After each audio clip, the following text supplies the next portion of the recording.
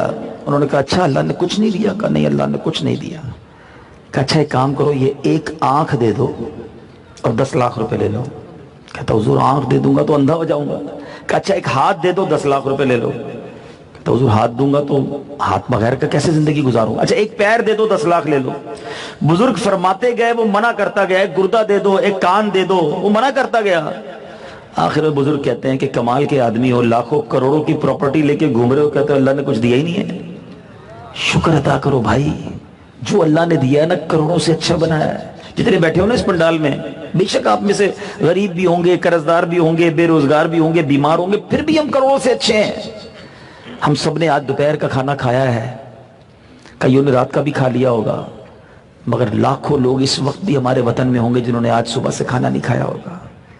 جب میں اور آپ گھر جائیں گے نا، ہم گرم لحاف میں سوئیں گے، کئی ایسے ہیں جو آج بھی فٹ پاتھ پہ سوئیں گے۔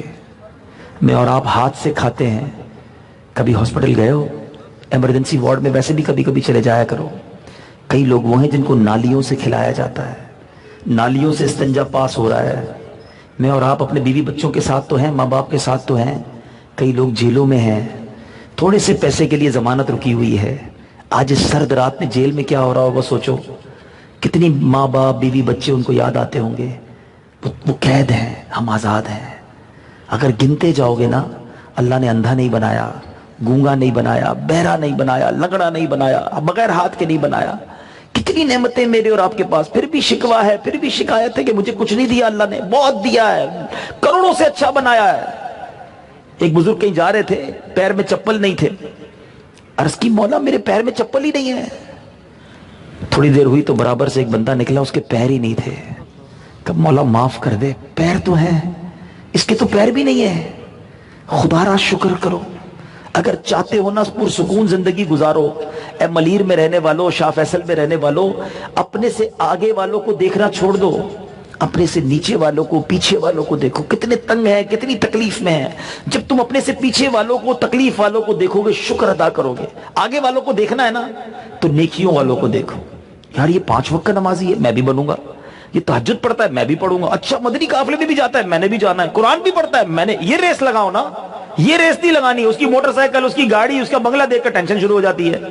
اس ریس میں نہیں جیت سکے گا کوئی بھی۔ ایک سے ایک پیسے والا دنیا میں ہے۔